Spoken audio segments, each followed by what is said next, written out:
So, I was texting with Frankie earlier today. I texted him, I said, Metroid Dread, more like Metroid Let's Get This Bread.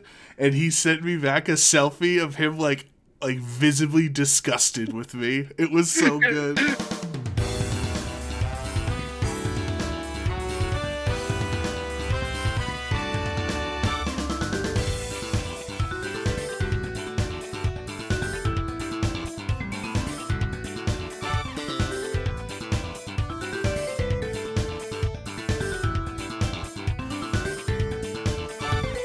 Beep, beep, beep, beep, beep, beep, beep, beep, beep, beep, beep, beep. We got some breaking news here. I'm here with my correspondent, Joseph Brown. I'm Joe Perry, your first correspondent. I'm here on the scene. Joe Brown, is it true you have beaten Metroid Dread? You're damn right it's true, Joe Perry. Oh my gosh, all right. On episode 67 of Cup of Joe's, me and Joe Brown are going to talk about this game that he beat in how long? I have to go, it was something around 9 hours. 9 hours. We have a 9-hour completion time. And almost and how much percent? 96% of the game? 95. 95. That's 5% missing, baby. We're almost 100%. That's an A. That's a passing grade in my book. Joe Brown, why don't you tell us what you did? Are we keeping this excited reporter nonsense up the whole time, or? I don't know. Let's see. Tell us what you did. Also, weather at 11. I thought that's what you were gonna. Come back 11 and learn about the gruesome murder that happened down the street. Yeah, right. Breaking news: Joe Brown beats Metroid. Also, and like other real news, like this school had this problem, blah blah blah. Like trying to, do you ever watch the news? Like actually, let's have this tangent here. Everybody, thank you everyone for listening to Cup of Joe's, by the way. This episode is exclusively going to be talking about Metroid Dread. No spoilers, of course, because I'm not going to spoil it for anybody. But like, you ever watch the news? I remember once I was watching the news and they teased at the beginning, it was like what Stephen Colbert and Tina Fey had in common in the comedy world or something like that. And like, I like Stephen Colbert on the Colbert Report. I love 30 Rock. I was like, oh, okay. This is cool. I'll stick around and find out. And then every commercial break, they tease what's going to happen. And then at like 11:56 p.m. or whatever, they say that they were both in Second City Improv in Chicago. And I'm like, you made me watch an hour of news of random things of people dying and trains being slowed down and what the weather is outside and stuff, teasing me to like, for that? For that. Like, that's just what the news, that's why no one watches the news, because they just like tease things like that and then never get to it. And then by the time they get to it, like, it's been built up so much that like it's not even a good payoff anymore. You know what I mean? I got you. I do know what you mean. But Joe Brown, let's get back to the story. Beep beep beep beep beep beep beep. Tell us about Metroid Dread. Okay, so I'm don't hold me to this, Joe, but I do. I'm holding you to it already. Okay. You can't. I'm already holding you. I plan on actually making and editing a full review as well, like a traditional game site would on their YouTube channel. We plan on doing that here for Leaf Bracer too, so I'm going to try to do that. I do have a very busy schedule in October, so whenever I get the free time, I'm going to try to do it, I promise. But I will have a more well-written, more well thought out review on Metroid Dread, but this is just like my overall thoughts after just beating the game last night, very very late last night. I stayed up till like 5:30 in the morning trying to 100% the game and coming very very close to 95%. But I will say this, sorry Joe, do you have something? I was gonna say, Joe, is it true that you did text me at like 11:30 or something and telling me that you had not beat the game yet? It's something about you have 4 hours left or something. I don't even remember what the text was. No. I said I spent 4 hours trying to find the gravity suit. Which that is true. Thing. He spent 4 hours trying to find the gravity suit, ladies and gentlemen. What a nerd. Continue. Yeah, that was definitely not my shining moment. Trying to find that, and then like I was watching speedruns and they find it like so stupidly easy. I was just frustrated. Anyway, that was not my shining moment. But my overall first opinion is Metroid Dread is the hardest Metroid game I've ever played, and that's not a bad thing. Not a bad thing. So, writing it down, not a bad thing. Right. Got it. Okay. Because there's been a lot of discourse online. I don't know if you've seen it, Joe, if you've been on the interwebs about the difficulty in Metroid Dread and how some people might view it as as too hard. One, for a Nintendo game, which is a ridiculous statement upon itself, but that's some people's arguments. Or two, for a Metroid game, some people feel like it's too difficult, it's too punishing of a game. And where I would agree that the game is very difficult, I'm not going to sit here and act like it's not. I don't think it is unfairly difficult. There was one fight that I thought might have been a little unfair, and it wasn't even a boss fight. So that shows, like, it was like a mini boss. Like, you walked into a room and there was a mini boss. I'm like, yo, this is unfair and poorly designed, this fight.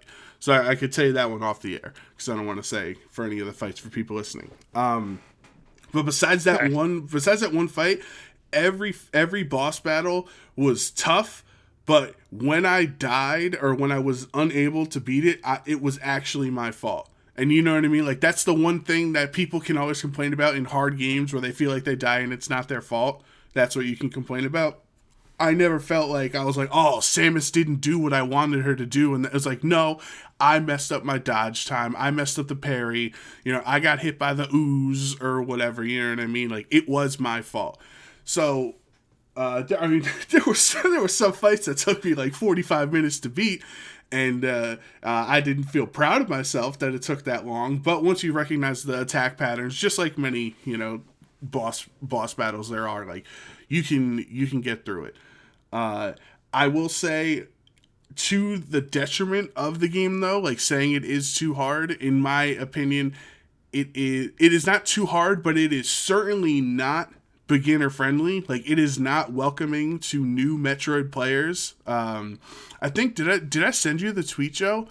Of I don't think you did. No. Okay, sorry, I sent it to Ted. Sorry, because Ted, I've been talking. Ted.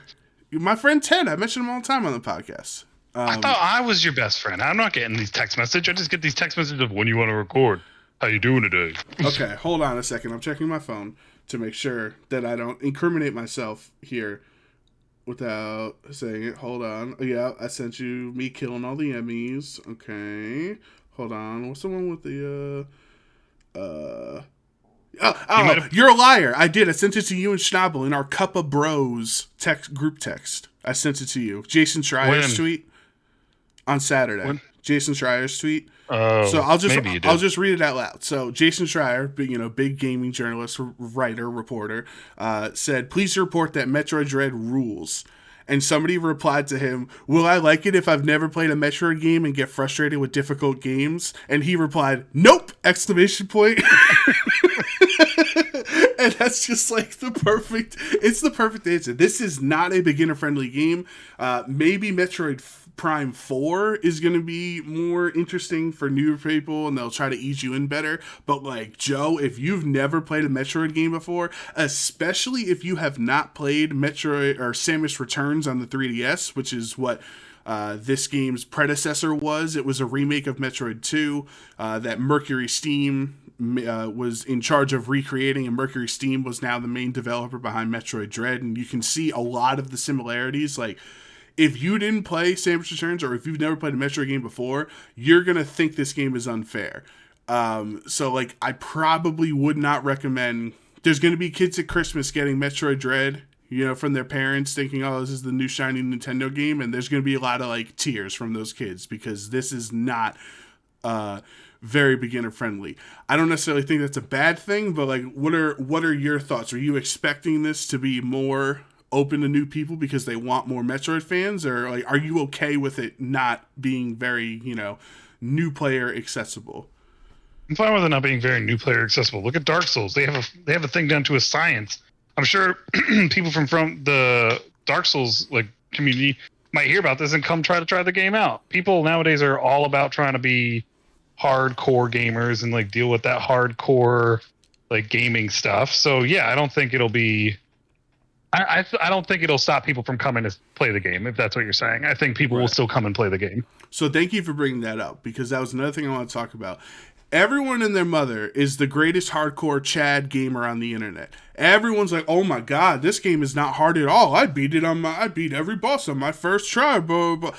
It's like everybody's cool on the internet. But I know damn well you were sitting there at some of those bosses raging at at dying. Like, but we're gonna pretend on the internet you're just so easygoing. And the game's really not that hard. It's like, well, I'm not in your mom's basement, so I can't confirm that you actually did just swim through this game super easily. Which I get frustrated with people on the internet when if somebody's opinion is, I think this game is difficult, and your response is, well, I easily beat it, like you're just a garbage person. You know what I mean? Like that's not the appropriate response. You could say like, no, I think the boss fights are fair, and although challenging, they have windows and opportunities for you to dodge attacks and blah blah blah blah. But to say, well, I'm the greatest video game player of all time, therefore your argument is invalid. Like I get furious at people like that, and there's a lot of that going on the internet right now.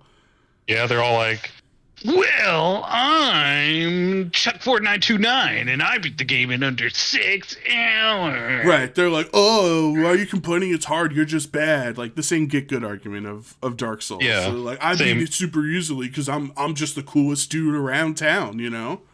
And then you look at their playtime and it took them like 28 hours to beat the game, and you're like, oh wow. Ooh. Yeah. Chuck's 2642. Yeah.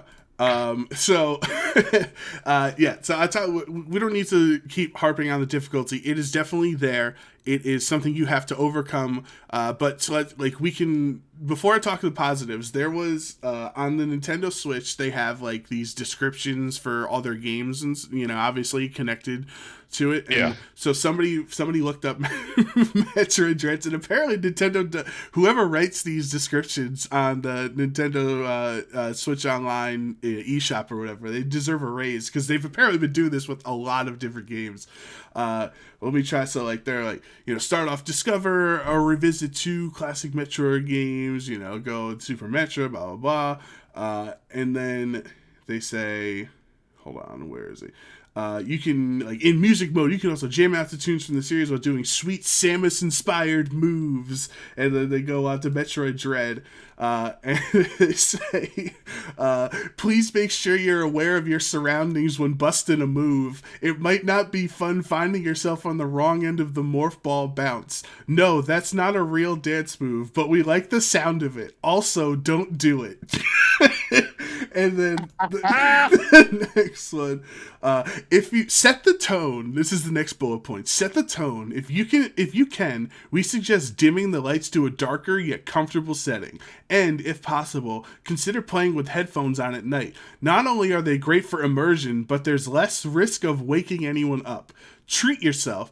Bounty hunters get hungry too. Why not flex your creativity with some themed bites? Perhaps a plate of Samus or arancini, or, well, really any pun-based cuisine is a win in our book. Oh my god. The last bullet, cover the little red lights in your home. Is that an Emmy or a coffee machine in standby mode? Put a sticky note or something over red lights to avoid accidental scares late at night. Oh my god, dude. It's so... I don't know who that person is at Nintendo who wrote that description, but I love them. You heard it. People on Nintendo, I know you're listening because I know you listen to our podcast. Joe loves you. So There you go. So speaking of Emmys, because that's how it was, those are the robots that are on the cover that chase Samus. If you've seen the trailer for the game, you can't kill them. If they attack you, you get one chance at a parry away from them where you can run away. But if not, it's an instant one-hit KO, no matter how much health you have, if you get caught by an Emmy.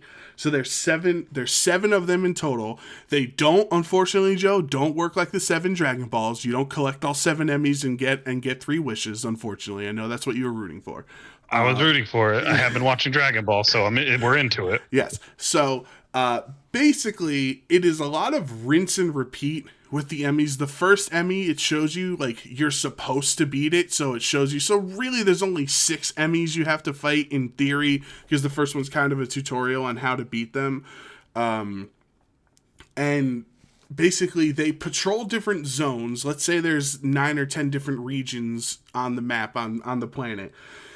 7 of them are controlled by Emmys, and there are these Emmy doors that you walk through that are kind of like black and white, and it lets you know that once you enter that area, you're in an Emmy controlled zone, and it has radar and senses you, like if you were to jump or you shoot your gun or anything, like you'd hear like a pulse, and then the robot would like try to figure out where that noise was coming from, and they can chase after you and stuff. And if you get caught by an Emmy, it's essentially like the music starts to swell, and it's like the ultimate action moment of like, oh crap, I gotta get out of here.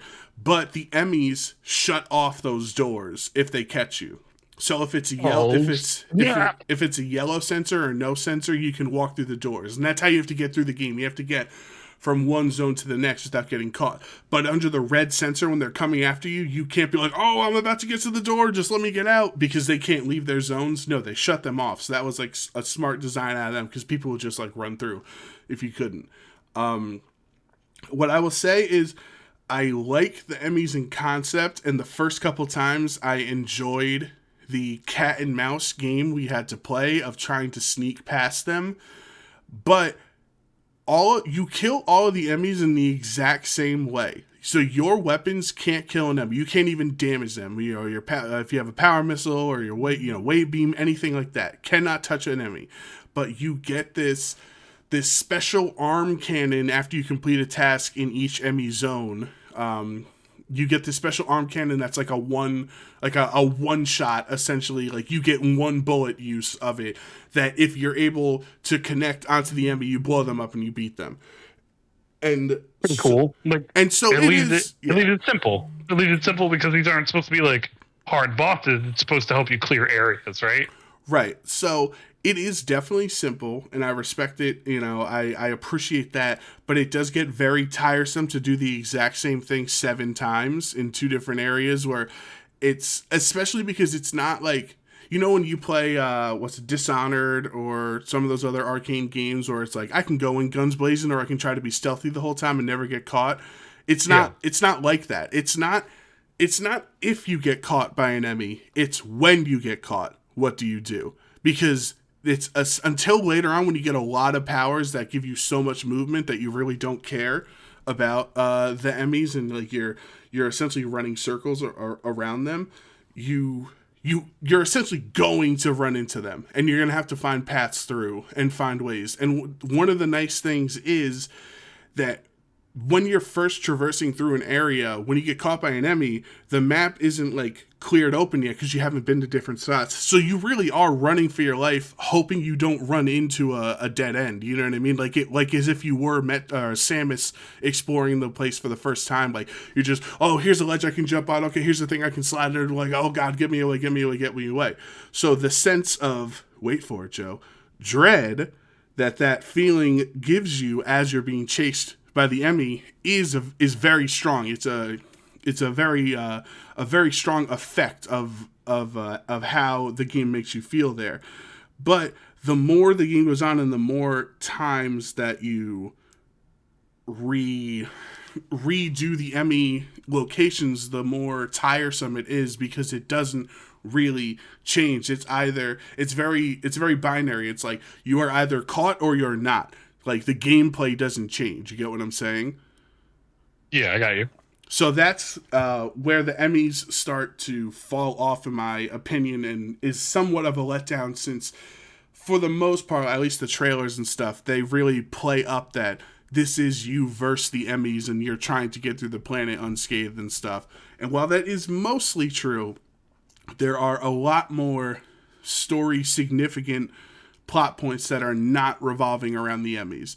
So the Emmys are kind of like they're kind of the MacGuffin of the game. Like they're there to get you in the door, and then the rest of the game is what you're really there for. You know what I mean? Yeah, but here's my other question. The Emmys are there, but how do you feel about the other bosses that you fought? You don't have to say that anything about them, but like, were the other bosses surprising because you didn't know a lot about them being there? Yeah, so how do I word this? So the bosses definitely feel like bosses, and they feel worthy of having their own isolated room and music, and you're like, oh damn, I don't know how I'm gonna get through this. So I will, that's a big plus for the game, is the boss design is really strong in this game, and it's very fun. And although some of them are very tough, it is like, remember when we reviewed Kane and Bridge of Spirits, and I said the game is so hard that once you overcome the boss, you don't get the sensation of like, you're not happy you beat it, you're like, thank God it's over.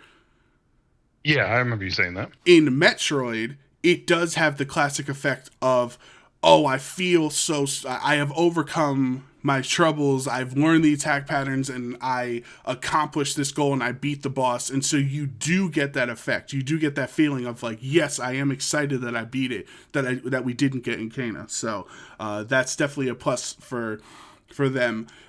One thing though, so there's 10 big bosses. Excuse me, I had to cough there.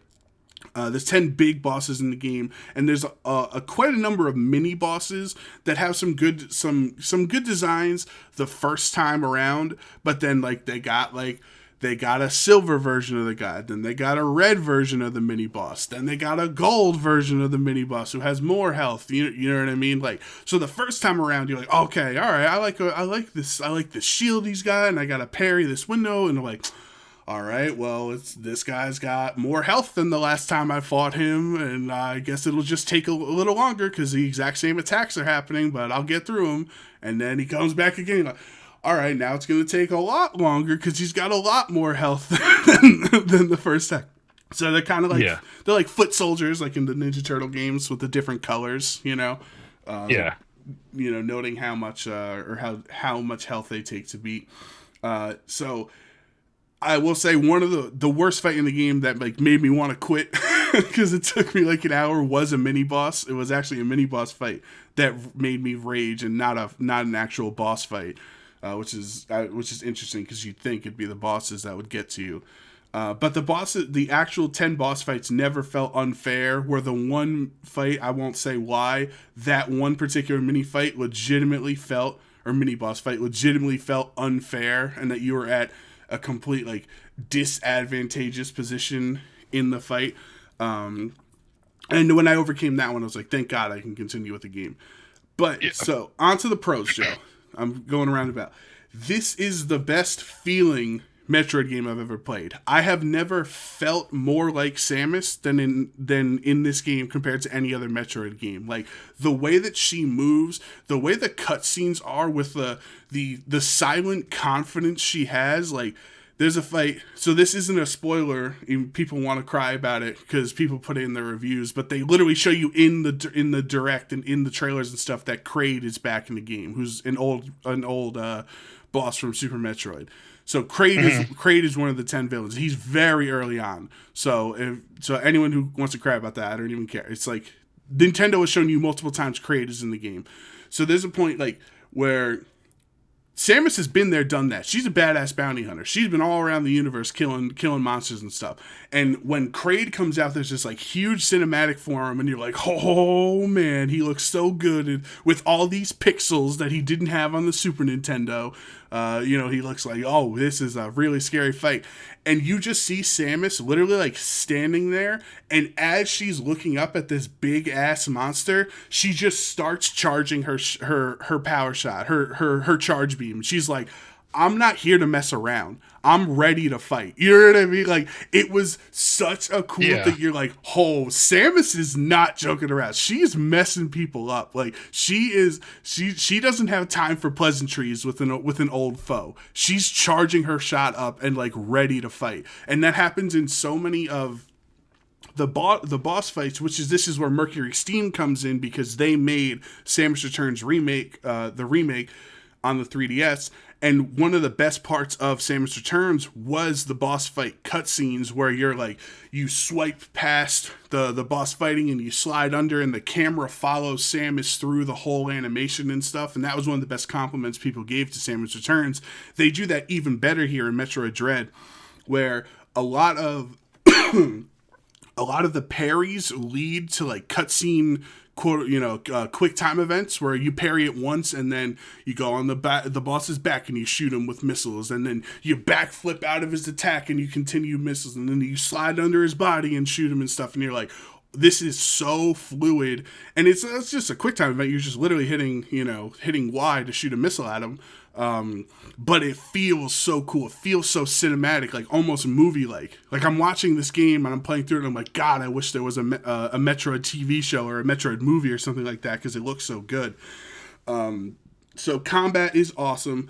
There is a lot of stuff in it. There's a lot of abilities. Pretty much every weapon, or not every weapon, every button on the Switch controller is utilized, which you would think normally is kind of par for the course, but it really isn't in Nintendo. Like if you think about it, like you play Mario Odyssey, B and A are both jump, and X and Y are both like cap toss. You know what I mean? Like Yeah. a lot of Nintendo mechanics, like they have some simplicity to the button mapping of it to give people more accessibility and stuff. But Metroid here is like, oh, you got to hold ZL and R, and you got to start, charging the power bomb when you're in morph ball mode, and like there's a lot of things going on. And at first it is overwhelming, but by the end of the game, it's like my muscle memory as Samus. It's like, well, I wasn't even thinking about it, Joe. It was like, all right, I need this bomb, blah, blah, blah, blah, blah. All right, slide under, and then, switch back, morph ball. Like my brain was intuitively pushing all the buttons that I found very difficult at the beginning of the game just to remember what was mapped to what. And I think that's a huge compliment to Mercury Steam and to Nintendo, is like this, like I said, I have never felt more like Samus in a Metroid game. Yeah, so like what you're saying is the control scheme was hard at first, but as you played, you learned it and it was more fluid. Yes, absolutely. Is what I'm gathering. Yeah. So like that's a good thing to hear about a video game, because that's what it did its job. It taught you what to do and then you did it. Yeah. Which is great. It's like we all hope for that. And then to the effect of not even having to think about it. You know what I mean? Not even having to remember what button was what. Like it was just so intuitive because by the end of, let me tell you, Joe, that final boss, and there's been a lot of discourse online about the final boss, and by the time you get there, you better know what every button does, because you're gonna need all of them. You're gonna need to do everything. You're gonna need it, kid. Yeah, you're gonna need it. That's good. Yeah, I liked the final boss. I know a lot of people complained about it. It is long. It's like a multi-phase fight, and if you mess up, you got to do it all over again, which is, I hate in video games, but there's really no way around it. That's what all these games do. So we'll do some non-spoilery story stuff too. So Metroid's really not out there known for its story, right? It's definitely there, but Metroid games are more in the background, their story and their lore and stuff, and the gameplay is really what shines. And so that's essentially the same case in here in Metroid Dread. There is a lot of references to other games, especially Metroid Fusion, which technically was the last game that came out. Even though, Samus Returns came out more recently, that was a remake of Samus 2. So, like, in the timeline, the last game was Metroid Fusion on the Game Boy Advance. So there's a lot. If you didn't play Metroid Fusion, you probably will be a little confused, but there is a big recap at the beginning of the game that's like 2 minutes long. They're saying like Samus was taken over by the X-Parasite back, they didn't call it Metroid Fusion, but back in Metroid Fusion. So she now, that's where we learn that she has Metroid DNA, and that's why she was, immune to the parasite or whatever, because it was fighting it off, and that's how she was able to fight the SAX and yada, yada, yada. So it'll give you a little refresher if you weren't aware, but like honestly, it's really not that big of a deal if you don't follow the story, because there's a couple of important characters, there's a couple of cutscenes, and there's actually voice acting. I don't know if I told you that. That they're like actually some of the characters have voice lines, which I believe is a first for 2D Metroid games, because the previous ones didn't have the technology to. Yeah, you did mention that to me, that they had voice lines in it.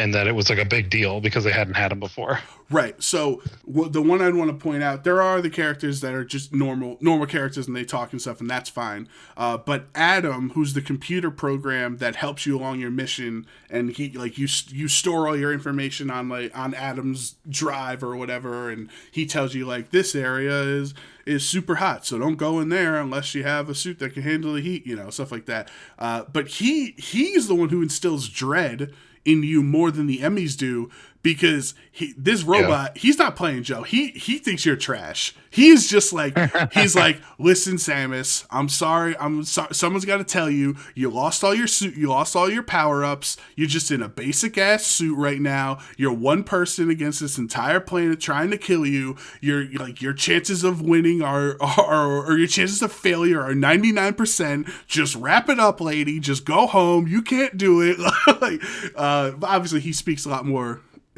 pack it in, Samus. We don't want you here. Right. And so what's cool, because Adam is also, and not talking Metroid, other M Adam, who's an actual character who was Samus's higher ups in the military or whatever. Adam from Metroid Fusion is a robot system that talks you through all the different areas and gates and stuff and tells you where to go. So that's the continuation of the storyline there. And when you play Metroid Fusion, you're just reading it. You're just like, all right, this is this, yada, yada, yada, yada. But hearing Adam with his robot voice, he's not just generically robotic, like beep, boop, or like Plankton's wife. Like, he doesn't sound like a robot. Like, he has this deep computer voice. I don't even know how to explain it. Like, where he is just a computer, like talking, in ones and zeros, but the way that his pitch is through the computer and the way that the words that he's saying to you, like you have no chance of survival and stuff, it really does feel like, oh damn, I have no shot in this world. Like, not even the computer program trusts me. You know what I mean? To get this through, like, there to do this job is like, you can't. And he's like, all right, you've recovered many of your abilities, but you're still no match for the enemy and stuff. And like the way that all of those cutscenes are played out are really strong. And yeah, I like that. It's a small cast of characters, obviously, because most of the people you're interacting with are just like nameless monsters who just go rah, rah, at you. They just scream at you. Yeah. When you want to have a conversation, Samus just wants someone to have a good conversation with, and no one's willing to do that for her. Right. And then so the last thing I'll say with combat is, so this game is technically Metroid Dread is technically a sequel to Metroid Fusion, but it feels much more like a sequel to Samus Returns because of Mercury Steam being the developers of those two games. You really saw in Samus Returns, that was the first like quote unquote modern 2D Metroid game, and from what they did with the limited resources they could, because of how limiting original Metroid 2 was, because it was so basic. It was literally on the Game Boy Color, and like there's not a lot you could do there. From the evolution they took from Samus Returns to Metroid Dread is like massive. The every ability feels better, everything feels more smoothly, and it even felt good in Samus Returns. But like, this is just all around a huge step up from the previous game. But I feel like some of the stuff that they took over from Metroid Fusion was only there because Fusion was the last game, and I didn't really like how it felt kind of phoned in. Like, I was like, oh yeah, I remember that in Fusion. Like, I understand what that reference is, but it didn't feel like that was what Mercury Steam wanted to do with the story and with the gameplay and stuff. It felt like that's what they had to do because Fusion was the last game. So I don't know. It's hard to explain without spoilers. But some of the stuff that are references to Fusion feel like they did not need to be there. They're only there because Fusion was the last game 19 years ago. But yeah, I just can't speak glowingly enough. Like, is this the best Metroid game of all time, Joe? Ask me. Is it the best Metroid game of all time, Joe? Absolutely not. I will never say. I have long held the opinion that Super Metroid is the greatest game ever made. I've gone back and forth with friends in that discussion, and that's a discussion for another day. So I don't think Metroid Dread holds a candle to what Super Metroid is, and there probably won't be a Metroid game that can be what Super Metroid is, in my opinion. But you'll have to watch our video for my numbered review, or my numbered score of it, but somewhere between an 8 and a 9 maybe out of 10 is what I would give Metroid Dread. It's absolutely worthy of your time. It doesn't overstay its welcome. It doesn't take 30 hours to beat. It has a very good pace to it. You get a lot of upgrades at a strong pace. I actually think I fought a boss fight earlier than I was supposed to, which was like a cool feeling because there's so much sequence breaking in Metroid series. And the developers actually, they're so good. There's videos of one of the boss fights where if you do like this special jump and you get a certain item that you're not supposed to have at that point in the story, you can one-shot one of the bosses, and it actually gives you a separate cutscene compared to a regular fight of beating the boss. So Mercury Steam literally knew that this exploit was in the game, and they're like, all right, anyone who finds it, we're going to congratulate you and reward you with a separate cutscene that other people don't get for it. And there's multiple things of that through this game where, you think you're smart for getting this item before you were supposed to, but they're like, yeah, we accounted for that. And you're like, damn, I thought I beat you, Nintendo. I thought I bested you, but you knew I was going to do that. Overall, great experience. Just to quickly recap for you, Joe, not beginner friendly, very difficult, but worth the difficulty for the enjoyment you get out of completing it. And I've never felt more like Samus in a Metroid game than in Metroid Dread, and that's like the biggest compliment I can give to this game is like she feels like such a she deserved the mantle of respect she deserves for her 35-year history, is lived up to in Metroid Dread. That's good. It's good to know, and good for people to hear that this is a good game to feel like Metroid, to feel like Samus. Get in there. Feel like a girl. Do it. It's okay. It's okay to feel like that. It's all right. Let's go and do it. Just try it. Just a little bit. It's all right. Well, Joe enjoyed it. I sure did, Joe. After that glowing review of Metroid Dread, I say we call it for the week, Joe, and we move on to other things. Let me get back to trying to get those last five items I haven't caught yet or completed yet. Yeah, you should definitely get those items before we record again, and then you could tell everybody how you 100% of the game. How about that? Don't hold me to it, because some of these are really hard. I looked them up on YouTube, and I'm like, there's no way that's humanly possible. I'm just like, I cannot do this. This is crazy. But I'll give it my best chance, Joe, or my best try. You can do it. I believe in you. You got this. Everybody else thinks you got it too. So, bada bing, bada boom, do it, Joe Brown. All right, send us. I dare you. How about this? I double dog dare you to do it. Oh well, now I have to. Now I'm legally obligated to do legally binding. You have to do it now.